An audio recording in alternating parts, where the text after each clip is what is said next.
बिस्मिल्लाहिर्रहमानिर्रहीम। अस्सलाम वालेकुम नाज़रीन, आप यूट्यूब चैनल देख रहे हैं। मैं इमरान खान हूँ। यहाँ कुछ बड़ी अहम खबरें हैं, मैं आपके साथ शेयर करता हूँ। आपको आइडिया हो जाएगा कि पाकिस्तान अब किस तरफ जाने वाला है। एस्टेब्लिशमेंट को एक बात समझ आ गई है कि जैसे जैसे पाकिस्तान में वक्त गुजरता जाएगा उनकी मुखालफत में इजाफा होता जाएगा। अभी उन्हें पाकिस्तान तहरीक इंसाफ की मुखालफत का सामना है।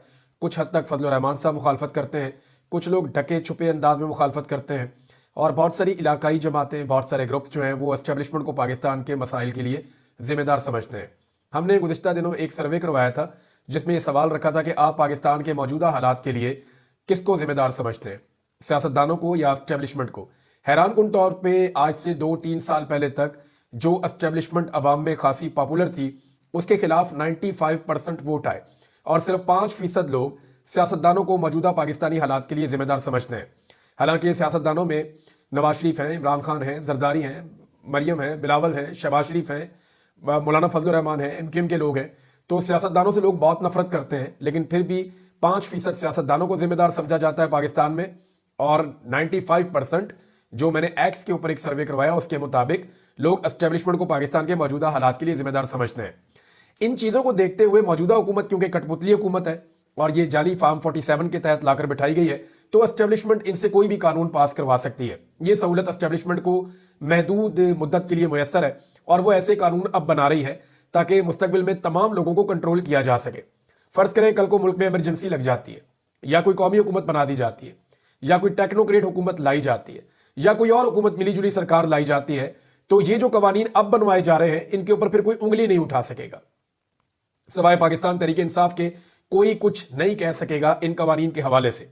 देखिए, मैं हमेशा से इस बात के हक में रहा हूं कि सख्त कवानीन मीडिया के हवाले से बनने चाहिए, लेकिन वो सबके लिए होने चाहिए। मैंने कभी पीका कानून की मुखालफत नहीं की। मैं ये कहता हूं कि जितने मर्जी सख्त कवानीन बनाए, जितना मर्जी सख्त क्राइटेरिया रखें, लेकिन कवानीन का इस्तेमाल दुरुस्त होना चाहिए। यह नहीं होना चाहिए कि उसमें पिक एंड चूज हो, इसको फंसाओ और इसको छोड़ दो। मिसाल के तौर पर हामिद मीर साहब ने एक बड़ी जबरदस्त मिसाल दी है, क्योंकि अभी जो पीका कानून आया है ये तो ऐसा लगता है कि काला कानून ही बन गया है, क्योंकि जिस तरीके से इसका इस्तेमाल किया जा रहा है। इसकी एक मिसाल मैं अभी आपको पढ़ के भी सुनाता हूं। अब हामिद मीर साहब ने कहा फेक न्यूज क्या है। मुतीउल्लाह जान को गिरफ्तार किया गया, पहले इल्जाम लगाया गया इसने पुलिस पे गाड़ी चढ़ा दी, फिर इल्जाम लगाया मुतीउल्लाह जान की तलाशी ली तो उसके अंदर से मंशियात निकल आई, फिर इल्जाम लगाया कि मुतीउल्लाह जान नशे में था। अब ये सारी चीजें फेक न्यूज नहीं है तो और क्या है। आप मिसाल के तौर पर देख लें कि मोटरवे पुलिस ने क्या कहा था। उन्होंने कहा था जी मुरम्मत के लिए मोटरवे बंद कर रहे हैं, जब पाकिस्तान तहरीक इंसाफ ने एक लॉन्ग मार्च करना था। तो क्या वो फेक न्यूज नहीं थी जिसको फैलाया गया। अभी जियो न्यूज ने एक फेक न्यूज फैलाई, वहां से शुरू की, मैं भी उसके चक्कर में आ गया। मैंने कहा इतना बड़ा चैनल है, ठीक बात कर रहा होगा कि बिलावल को अमेरिका से दावतनामा आ गया और वो ट्रंप की जो सदारत की हलफ बर्दारी की तकरीब है उसके अंदर शामिल होने जा रहा है। बाद में पता चला कि वो खबर भी झूठी निकली। हालांकि पीपल्स पार्टी वाले बड़ी देर तक उस खबर को अपने दिल के साथ लगाकर बैठे रहे। अब मामला यह है कि ये जो कानून बन रहा है ये तो खालिसतन ऐसा लगता है कि आजादी इजहार राय का गला घूंटने के लिए बन रहा है। ये भी हम बर्दाश्त कर लेंगे, कोई मसला नहीं है, लेकिन सबके ऊपर इंप्लीमेंट होना चाहिए। अब ये मैं मिसाल के तौर पे मैं अपनी मिसाल आपके सामने रख देता हूं ना। सबसे आसान तो ये जो मेरे साथ हुआ, अभी 2 मुकदमे मेरे ऊपर दर्ज किए गए हैं, और दोनों दफा क्या किया गया है, मैंने ट्वीट कुछ और लिखी, उस ट्वीट को बदल के उसके अंदर अल्फाज की तरमीम करके नए अल्फाज उसके अंदर शामिल करके और मेरे ऊपर मुकदमा दर्ज करवा दिया। अब मुझे बताएं ये फेक न्यूज नहीं है तो और क्या है। यानी मैंने जो बात कही नहीं, मैंने जो बात लिखी नहीं, मैंने जो बात ट्वीट नहीं की, वो बात मेरे खाते में डाल के मेरे पे मुकदमा करवा दिया। अब जो मुकदमा करवाने वाले हैं या जिन्होंने ये तरमीम की है उनके खिलाफ मुकदमा बनता है ना, लेकिन मैं कहां दरखास्त दूं। मामला यह है कि यहां पे पिक एंड चूज है। मुखालिफिन को कुचलने के लिए इस कानून को इस्तेमाल किया जाता है और इसको बनाने का कोई और मकसद नहीं है। अब मिसाल के तौर पर व्हाट्सएप ग्रुप की एक खबर आई है, ये खबर आप सुनेंगे तो आपको आइडिया हो जाएगा कि ये पीका कानून क्या है और ये आने वाले वक्त में क्या करने वाला है। यही कानून कल को पीपल्स पार्टी, पीएमएलएन और बाकी जमातों के खिलाफ भी इस्तेमाल होगा, क्योंकि कल को इनके ऊपर भी जो है वो नजला गिरेगा। एस्टेब्लिशमेंट जो है उसको इस बात का आइडिया है कि पाकिस्तान में जिसने भी इलेक्शन लड़ना है उसने हमारे खिलाफ ही लड़ना है अब, और हमारे खिलाफ ही जो जाएगा उसी को वोट डालेगी पाकिस्तान की आवाम। तो ऐसे में वो अपनी अब एक शील्ड बना रहे हैं कि कम से कम हम तो महफूज हो जाए। अब इसमें आप ये देखेंगे व्हाट्सएप ग्रुप में कोई तौहीन की गई है मरियम नवाज की, और उसके ऊपर एक एडमिन जो है उसको गिरफ्तार कर लिया गया है। यानी अब आप किसी भी एडमिन को गिरफ्तार करवा सकते हैं। पहले एफआईआर देखें आप, एफआईआर बड़ी मिट्टी मिट्टी सी है, लेकिन मैंने बड़ी मुश्किलों से क्लोज कर करके उसको पढ़ा है, तो जो मैं उसमें से लिख पाया हूं वो मैं आपके सामने रख देता हूं। ये जनाब पाकपतन की एफआईआर है। जनाब एसएचओ थाना फरीदनगर, अस्सलाम वालेकुम। मैं ये मोहरज हूं, यार्ज कर रहा हूं कि मन SI शबीर हुसैन, ये शबीर हुसैन साहब सब इंस्पेक्टर है। आबिद कांस्टेबल, सरकारी गाड़ी जिसका नंबर GAA है 756, ड्राइवर जिसका खुरम जावेद है और उसका कांस्टेबल नंबर 702 है। सिलसिला गश्त और पड़ताल जराइम, शर्की रेलवे फाटक पर हम मौजूद थे। यानी वो कह रहे हैं कि हम गश्त कर रहे थे और गश्त करते करते हम सोशल मीडिया में घुस गए। How is it possible? यानी वो गश्त कर रहे थे, अचानक ये अगला जुमला ये है कि मौजूद हूं कि सोशल मीडिया वजीर आला पंजाब के बारे में तौहीन आमेज बेहुदा किस्म की, जिसमें डर्टी लैंग्वेज इस्तेमाल की गई है, पोस्ट मुलायदा हुई। यानी आपको हैरत नहीं हो रही है क्या लिखा हुआ है FIR में? FIR में लिखा है कि पुलिस अपनी गाड़ी पे गश्त कर रही थी। वो एक सब इंस्पेक्टर कह रहा है जनाब मैं गाड़ी में गश्त कर रहा था, SHO साहब, गश्त करते हुए मेरा गुजर हुआ सोशल मीडिया पर से और वहां मैंने देखा कि मरियम नवाज के बारे में डर्टी लैंग्वेज इस्तेमाल की गई है, एक पोस्ट मुलायदा हुई। गश्त के दौरान इनको एक पोस्ट मिलती है, किसने दिखाई, कैसे दिखाई, कोई बंदा मिला उसने दिखाई या कोई मोबाइल पे बंदा चेक कर रहा था, ये पीछे से अचानक पहुंच गए, इन्होंने जाके उसके मोबाइल में देख ली, इसके बारे में कुछ पता नहीं। वो कहते जी अचानक पोस्ट मुलायदा हुई, जो कि मुसम्मी हाफिज, इसका नाम अजीब सा मिटा हुआ है, ऐसा लगता है इजहार अमीन है, और उसका मोबाइल नंबर आगे लिखा हुआ है। इसने इस मोबाइल नंबर से अपलोड की, मोबाइल नंबर से अपलोड की, इसका मतलब यह कि ये व्हाट्सएप की है। मोबाइल नंबर से जो पोस्ट अपलोड होती है वो व्हाट्सएप पे अपलोड होती है, जो आती है उस पर फेसबुक पे, ट्विटर पे, बाकी जगहों पे उसमें नंबर मोबाइल का नहीं होता। अच्छा जी, अपलोड की जो कि पाकिस्तान के टाइगर्स ग्रुप में की गई। ये ग्रुप बना हुआ है पाकिस्तान के टाइगर्स व्हाट्सएप के ऊपर, उस ग्रुप के अंदर इस मोबाइल नंबर से एक पोस्ट हुई जो कि हाफिज इजहार अमीन नामी बंदे ने की है। फिर वो बताते हैं जी मज़कूरा ग्रुप का एडमिन आसिफ फरीद वल्द अब्दुल जब्बार है, इसका एड्रेस जनाब फला फला करार पाया है, और करार पाया है और USB में हमने सबूत भी हासिल कर लिया है। हाफिज इजहार अमीन ने जानबूझकर पोस्ट सोशल मीडिया पर अपलोड की और आसिफ फरीद ने यह जानते हुए कि पोस्ट तौहीन आमेज है, गैर कानूनी है, उसे डिलीट नहीं किया और दीगर ग्रुप के मेंबरान को पोस्ट को देखने का मौका फराहम किया और अवामुन्नास में इंतशार फैलाने की कोशिश की है। इर्तिकाब जुर्म हुआ है, पीका एक्ट के तहत मुकदमा दर्ज कर लिया गया जनाब। अब आप अंदाजा करें, यानी इसका मुद्दई कौन है? पुलिस वाला गश्त कर रहा था, गश्त करते करते अचानक एक पोस्ट सामने आ गई। ऐसे डिजिटल दौर में हम जी रहे हैं कि पुलिस वाला गाड़ी चला रहा है, अचानक सोशल मीडिया की सामने आकर खड़ी हो जाती है पोस्ट और वो देखता है अच्छा व्हाट्सएप ग्रुप के अंदर ये चल रहा है, और फिर उसके बाद यानी कोई उसको बताता नहीं है, बीच में कोई लिंक नहीं है, यानी ये FIR रद्दी की टोकरी में जाएगी। लेकिन ये काटी क्यों गई, इसको जरा आप समझें। ये एक परफेक्ट एग्जाम्पल है कि मुखालिफिन को कुचलना कैसे। यानी इस बंदे के ऊपर कोई तप होगी या ये पाकिस्तान तहरीक इंसाफ का बंदा होगा। अब इस बंदे को कुचलने के लिए या इसको निशाना बनाने के लिए बड़े आराम से USB के अंदर डाला कि मरियम नवाज की कोई 2-4 अजीब सी पोस्टें डाल दी USB के अंदर और इल्जाम लगा दिया जी ये फलां बंदा है जो एडमिन है ग्रुप का, इस ग्रुप के अंदर इस बंदे की इस ग्रुप में ही आई है, और डाली भी किसी और ने। यानी आप किसी भी ग्रुप में कोई भी चीज डालें, ग्रुप का एडमिन वहां पे गिरफ्तार हो जाएगा। कितना आसान है, ग्रुप के अंदर कोई भी चीज डालें और ग्रुप का एडमिन गिरफ्तार, कि जनाब उसने चाहे देखी भी ना हो पोस्ट, उसको पता भी ना हो, वो बेचारा कहीं अस्पताल में पड़ा हो या वो कहीं बेचारा एतकाफ में बैठा हुआ है, फर्ज करें, ग्रुप एडमिन और मोबाइल उसके बाद है ही नहीं, पीछे से कोई और बंदा बीच में पोस्टें डाली जा रहा है, वो ईद वाले दिन गिरफ्तार हो जाएगा। वो इसलिए गिरफ्तार हो जाएगा कि उसने डिलीट नहीं की। तो ये जनाब एक FIR की गई है। अब मुखालिफिन को कैसे कुचला जाएगा इसका आप अंदाजा लगा सकते हैं। आजादी इजहार राय पाकिस्तान के अंदर तकरीबन खत्म हो गया है। ये ऐसा लगता है कि डिक्टेटर का, ज़िया-उल-हक का दौर भी ऐसा नहीं था जो लोग बताते हैं।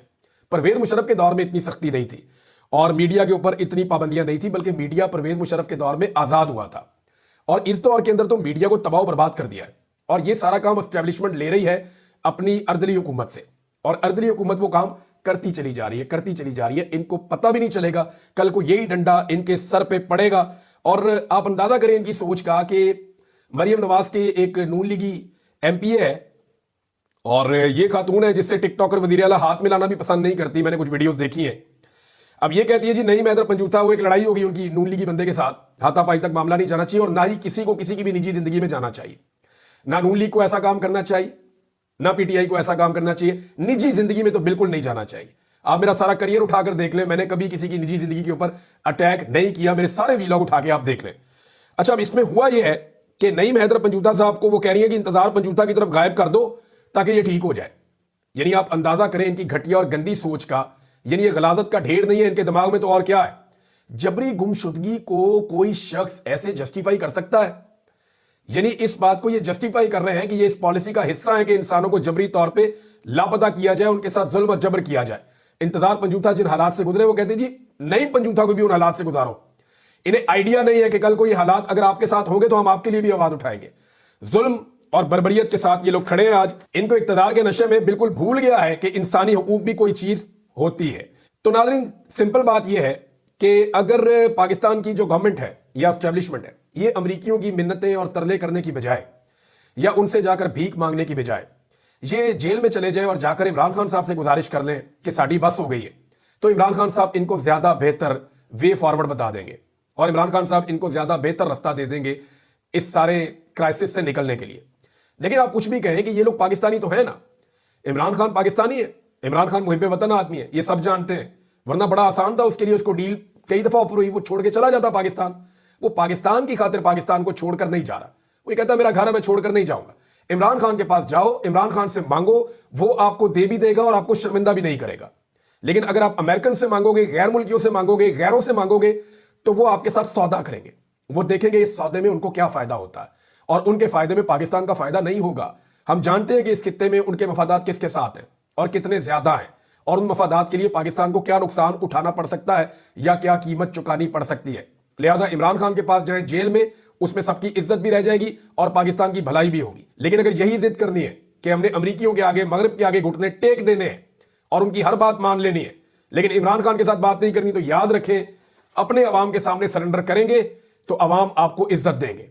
अगर किसी और के सामने जाकर घुटने टेकेंगे तो वो आपको जलील और रुसवा करेंगे, और ये आप होता हुआ देखेंगे अगर आपने अपने मामला पाकिस्तान के अंदर खुद हल ना किए तो।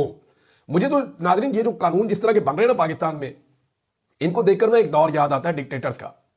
ज़िया-उल-हक का दौर हो या मुशर्रफ का दौर हो, हम देखते थे दुकानों में, खास तौर पे जो हज्जामों की दुकानें होती थी जहां आप कटिंग करवाने के लिए जाते हैं, या होटलों में या रेस्टोरेंट में, वहां एक ना छोटी सी तहरीर मिल जाती थी। वो बाजारों में बुक स्टॉल्स के ऊपर पड़ी हुई होती थी, वहां से लेके स्टिकर लगा देते थे कि सियासी गुफ्तगू से परहेज करें या सियासी गुफ्तगू मना है।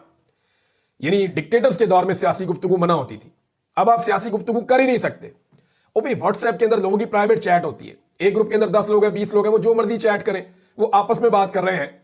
ये उसको उन्होंने सोशल तो नहीं किया, पूरी दुनिया में तो नहीं फैलाया, अब उसकी बुनियाद के ऊपर भी लोगों के ऊपर मुकदमा दर्ज हो रहे हैं। मुझे तो हैरत होती है ये पाकिस्तान को लेकर किस तरफ जाना चाहते हैं। ये कल को हाथ लगा लगा कर रोएंगे जो लोग आजकल खुश हो रहे हैं ना इस तरह के कानून बनाकर। आप देखेंगे इनके साथ होगा क्या। पाकिस्तान तहरीक इंसाफ ने यह क्लेम किया है, रऊफ हसन साहब ने, कि रीथिंकिंग प्रोसेस चल रहा है इस वक्त। यानी उन्हें यह लगता है, जो मैं अभी बात कर रहा था, कि इमरान खान से बात करें तो ज्यादा बेहतर है, अमेरिका को और मगरिब को भूल जाएं और उसके दबाव को भी अपने दिमाग से निकाल दें। इमरान खान के दिमाग में भी ये बात नहीं है कि वो मगरिब की ताकत से वापस आएगा, वो भी अवामी ताकत से और इंसाफ की ताकत से वापस आना चाहता है। तो आप उसका भी कॉन्फिडेंस रहने दें, अवाम का भी कॉन्फिडेंस सिस्टम पे रहने दें और खुद भी बैठकर मामला हल कर दें, तो ये ज्यादा बेहतर है। अब रीथिंकिंग प्रोसेस चल रहा है, उसकी एक निशानी ये है कि नून लीग के अंदर बड़ी खलबली मची हुई है। मैं आपको नून लीग और पीपल्स पार्टी की मिसाल दे देता हूं। जिस वक्त आप ये देखेंगे ना कि पीपल्स पार्टी गुस्से में आ रही है या अग्रेसिव हो रही है, भड़के मार रही है बिला वजह, तो आप समझ जाइएगा कि पीपल्स पार्टी अब मुश्किल में है या उन्हें लगता है कि मुश्किल वक्त आने वाला है।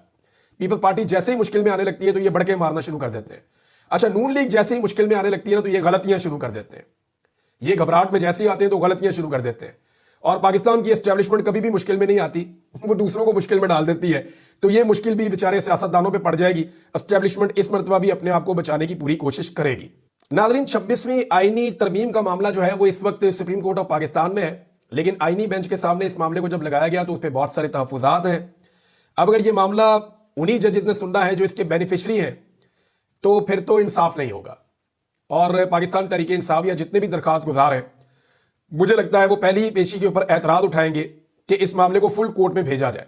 सबसे पहले इस बेंच को इस बात का फैसला करना पड़ेगा कि इस अहम तरीन मामले को, जो 26वीं आईनी तरमीम से मुताल्लिक है, क्योंकि ये आईनी बेंच बनने से पहले का केस दायर किया गया है, ये जो दरखास्त दायर की गई है, अपील दायर की गई है, ये आईनी बेंच बनने से पहले दायर की गई है। लिहाजा इसको फुल कोर्ट के सामने भेजा जाए। ये मुतालबा इतने जोरदार तरीके से आएगा और इतने जोरदार तरीके से पूरे मुल्क में होगा कि ये मुश्किल हो जाएगा कि आईनी बेंच ही इस मामले को सुने। अब देखते हैं होता क्या है। लेकिन 26वीं आईनी तरमीम के नतीजे में जिस तरह से जजों को लगाया जा रहा है ना, अब मुझे ऐसा लगता है कि या तो कोई इनकलाब ही आएगा और इन जजेस को भी पीसीओ जजेस की तरह फारिग करना पड़ेगा, वरना अदलिया का हुलिया जितना बिगाड़ रहे हैं ना ये पूरा निजाम मिलके, वो ऐसा लगता है कि अगले 15 से 20 साल तक के लिए इन चीजों से या इन तैनातियों से अदलिया के ऊपर बड़े गहरे असरात होंगे।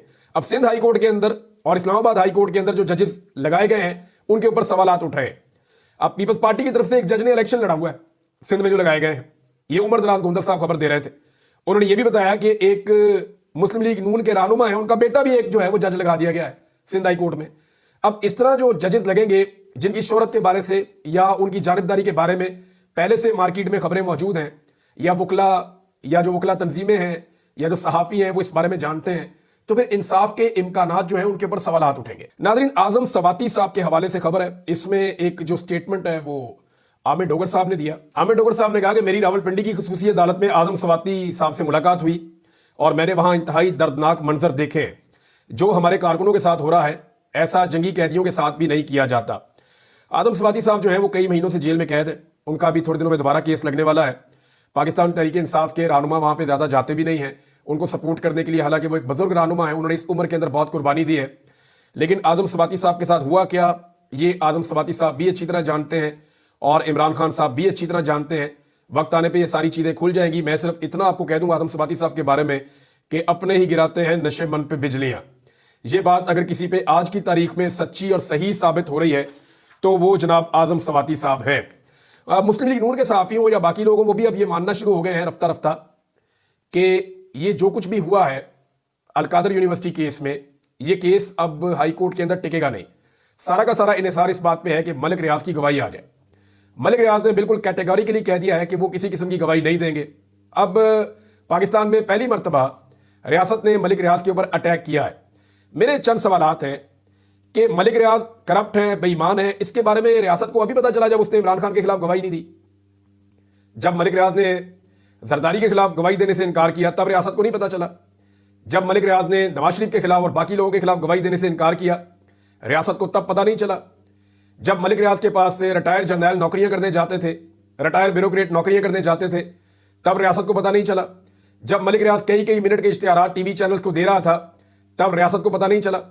जब रियासती इदारे मलिक रियाज से चैरिटी के नाम के ऊपर बेशुमार काम ले रहे थे तब रियासत को पता नहीं चला। अब अचानक से दो चीजें हुई हैं, एक तो मलिक रियाज ने जिद पूरी नहीं की, उसने कहा जी मैं गवाही नहीं देता, झूठी गवाही मैंने नहीं देनी। और दूसरी चीज ये हुई है कि जो रियल स्टेट माफिया है पाकिस्तान में, माफिया इसलिए इसको कहूंगा कि इन्होंने पाकिस्तान का नक्शा ही बदल दिया। बेशुमार जमीनें हैं जहां पे हरियाली होती थी, जंगल हो सकता था, जहां पे नेचर थी, उन सारों को तबाह करके वहां सोसाइटियां बना दी हैं और आधी से ज्यादा सोसाइटियां अभी भी खाली पड़ी हैं, प्लाटों का कारोबार हो रहा है। तो रियल स्टेट माफिया के कारोबार को धचका लगा है मलिक रियाज के पाकिस्तान से बाहर कारोबार शुरू करने की वजह से। तो सोने की जो अंडे देने वाली मुर्गी है वो इनके हाथ से निकल गई है। तो ये दो वजूहात हैं जिस बिना पे आजकल मलिक रियाज के ऊपर वो लोग भी उछल कूद कर रहे हैं जिन्होंने सारी जिंदगी मलिक रियाज का नाम लेने की कभी जुर्रत नहीं की थी। तो नाजरीन, अब तक के लिए इतना ही। अपना ख्याल रखिएगा, अपने इस चैनल का भी। अल्लाह हाफिज।